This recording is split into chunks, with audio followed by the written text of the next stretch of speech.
आकाशवाणी लखनऊ से प्रस्तुत है प्रादेशिक समाचार।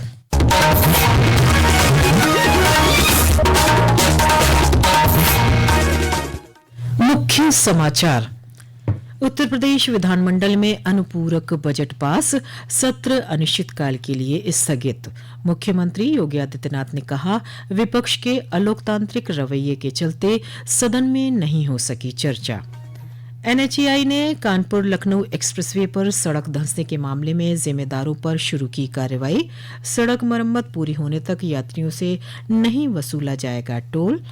नीट यूजी काउंसलिंग 2026 के पहले चरण का पंजीकरण आज से शुरू। 12 अगस्त तक होगा पहले चरण का पंजीकरण और शुल्क भुगतान। और राजधानी लखनऊ समेत कई जनपदों में बारिश का सिलसिला जारी। मौसम विभाग ने आगामी 2 से 3 दिनों के दौरान भारी बारिश का जताया अनुमान। नमस्कार, प्रदेश के समाचारों के साथ मैं मनीषा पाठक। अब समाचार विस्तार से। उत्तर प्रदेश विधानमंडल का मानसून सत्र आज अनिश्चितकाल के लिए स्थगित कर दिया गया। विधानसभा में आज विपक्ष के हंगामे और नारेबाजी के बीच अनुपूरक बजट पास कर दिया गया। आज ही सदन में संभल हिंसा की रिपोर्ट भी पटल पर रखी गई। मुख्यमंत्री योगी आदित्यनाथ ने विपक्ष के रवैये पर नाराजगी जताते हुए उसे लोकतंत्र विरोधी करार दिया। मुख्यमंत्री ने सदन से बाहर मीडिया से बातचीत के दौरान कहा कि प्रदेश सरकार ने 59,000 करोड़ रुपए से अधिक का अनुपूरक बजट पेश किया। सरकार की मंशा इस पर चर्चा करने की थी, लेकिन विपक्ष ने इसमें रुकावट पैदा की। उन्होंने कहा कि डबल इंजन की सरकार लगातार प्रदेश के विकास के लिए काम करती रहेगी। युवाओं के लिए, अन्नदाता किसानों के लिए, आधी आबादी महिलाओं के लिए और गरीबों के लिए नई स्कीम, नई योजनाएं प्रारंभ हो, इसके लिए हम लोग 59,000 करोड़ रुपए से अधिक की अनुपूरक बजट को भी लेकर के आए थे। नई योजनाओं को घोषित करने के लिए चर्चा विधानसभा में हो सके, इसके लिए उन कार्यक्रमों के साथ हम लोग आए थे, लेकिन सदन में समाजवादी पार्टी ने कोई चर्चा नहीं होने दी। इनका ये आचरण असंवैधानिक भी है। उधर विधान परिषद में आज उत्तर प्रदेश विनियोग 2026-2027 का अनुपूरक विधेयक 2026, उत्तर प्रदेश राजस्व संहिता संशोधन विधेयक 2026, उत्तर प्रदेश निजी विश्वविद्यालय संशोधन विधेयक 2026 समेत 12 विधेयक पारित किए गए। उत्तर प्रदेश मंत्रिपरिषद ने प्रयागराज चित्रकूट क्षेत्रीय विकास प्राधिकरण के गठन को मंजूरी दे दी है। अब स्टेट कैपिटल रीजन यानी एससीआर की तर्ज पर इस क्षेत्र का भी मास्टर प्लान तैयार कर समग्र विकास किया जाएगा। चित्रकूट के जिलाधिकारी पुलकित गर्ग ने बताया कि करीब 23,000 वर्ग किलोमीटर में फैले इस विकास क्षेत्र में 6 जिले शामिल होंगे। प्रयागराज को जोनल केंद्र बनाया जाएगा, जबकि चित्रकूट को धार्मिक, पर्यटन और बुंदेलखंड के प्रवेश द्वार के रूप में विकसित किया जाएगा।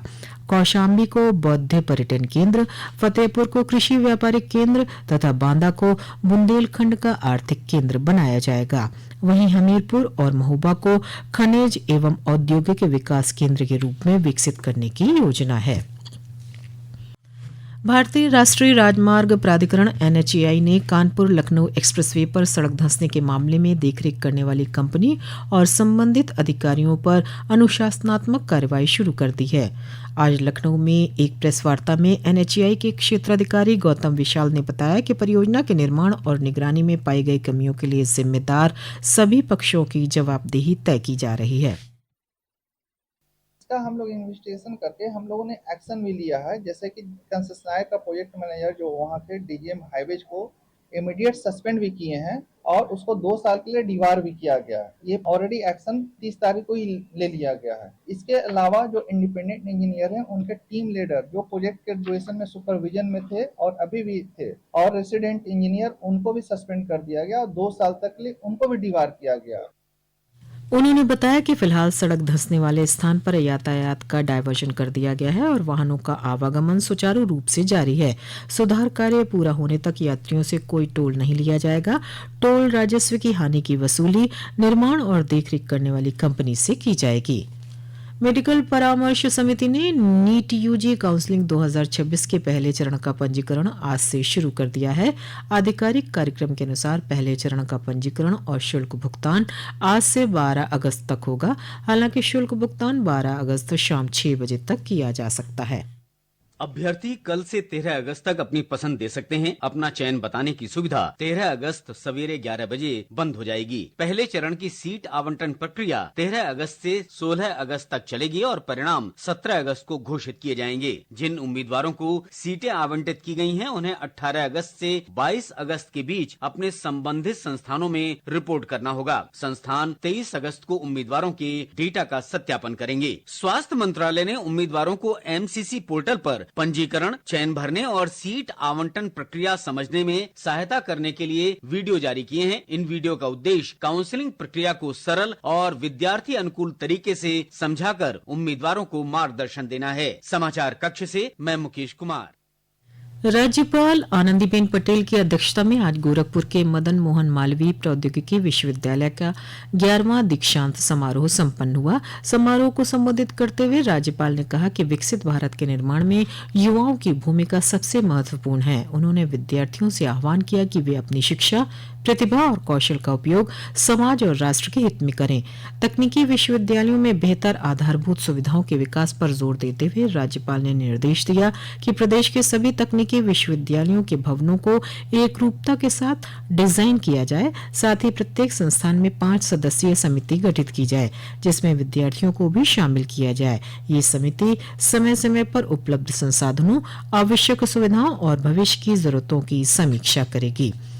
ये समाचार आप आकाशवाणी लखनऊ से सुन रहे हैं। ताज़ा समाचार जानने के लिए आप हमारी वेबसाइट newsonair.gov.in पर लॉगिन कर सकते हैं। इसके साथ ही आप प्रादेशिक समाचारों का ये बुलेटिन हमारे YouTube channel news on AIR Lucknow पर भी सुन सकते हैं। बीते 24 घंटों में राजधानी लखनऊ, जौनपुर, हमीरपुर समेत कई अन्य जनपदों में रुक रुक कर बारिश का सिलसिला जारी है। भारी बारिश और बांधों से पानी छोड़े जाने के कारण बदायूं और फर्रुखाबाद में गंगा, लखीमपुर खीरी में शारदा और बाराबंकी, अयोध्या और बलिया में घाघरा नदी का जलस्तर खतरे के निशान के करीब पहुंच गया है।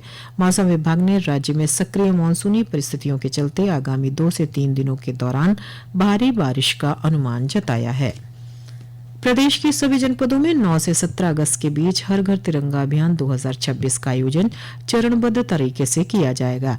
प्रदेश के पर्यटन एवं संस्कृति मंत्री जयवीर सिंह ने बताया कि इस वर्ष 5 करोड़ झंडे फहराने का लक्ष्य है। एक रिपोर्ट।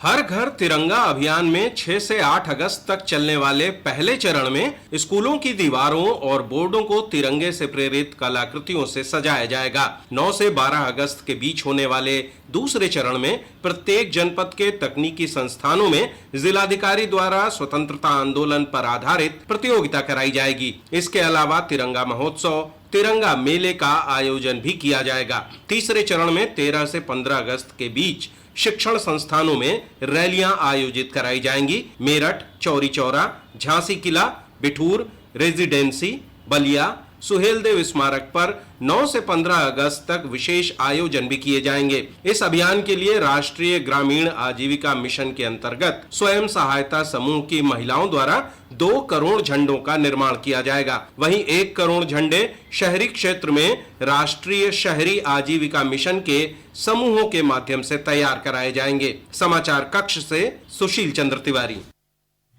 अयोध्या में राम मंदिर ट्रस्ट ने श्री राम जन्मभूमि मंदिर परिसर में स्थित राम दरबार में दर्शन के लिए पास व्यवस्था खत्म कर दी है। अब श्रद्धालु सामान्य दर्शन कतार से रामलला के दर्शन के बाद सीधे प्रथम तल पर स्थित राम दरबार के दर्शन कर सकेंगे। प्रदेश के विभिन्न जनपदों में कांवड़ यात्रा का सिलसिला जारी है। इसी क्रम में अमरोहा में आज पुलिस अधीक्षक लखन सिंह यादव ने थाना नौगांवा सादात क्षेत्र में मोटरसाइकिल से हरिद्वार जल लेने जा रहे कांवड़ श्रद्धालुओं को हेलमेट वितरित किए। इस अवसर पर पुलिस अधीक्षक ने कांवड़ यात्रियों से यातायात के नियमों का पालन करने की अपील की। हापुड़ में कांवड़ यात्रा को देखते हुए नगर पालिका परिषद ने समुचित व्यवस्था की है। नगर पालिका परिषद के अधिशासी अधिकारी संजय मिश्रा ने बताया कि कांवड़ यात्रा को सकुशल संपन्न कराने के लिए साफ सफाई, बैरिकेडिंग, प्रकाश समेत अन्य व्यवस्थाएं भी कराई गई हैं। कांवड़ियों की सुरक्षा के लिए रूट डायवर्जन भी लागू किया गया है। अंत में मुख्य समाचार एक बार फिर। उत्तर प्रदेश विधानमंडल में अनुपूरक बजट पास, सत्र अनिश्चितकाल के लिए स्थगित। मुख्यमंत्री योगी आदित्यनाथ ने कहा, विपक्ष के अलोकतांत्रिक रवैये के चलते सदन में नहीं हो सकी चर्चा। एनएचएआई ने कानपुर लखनऊ एक्सप्रेसवे पर सड़क धंसने के मामले में जिम्मेदारों पर शुरू की कार्रवाई। सड़क मरम्मत पूरी होने तक यात्रियों से नहीं वसूला जाएगा टोल। नीट यूजी काउंसलिंग 2026 के पहले चरण का पंजीकरण आज से शुरू, 12 अगस्त तक होगा पहले चरण का पंजीकरण और शुल्क भुगतान। और राजधानी लखनऊ समेत कई जनपदों में बारिश का सिलसिला जारी। मौसम विभाग ने आगामी 2 से 3 दिनों के दौरान भारी वर्षा का जताया अनुमान। इसी के साथ प्रादेशिक समाचारों का ये बुलेटिन समाप्त हुआ। अगला बुलेटिन रात 8 बजे FM पर प्रसारित किया जाएगा। नमस्कार।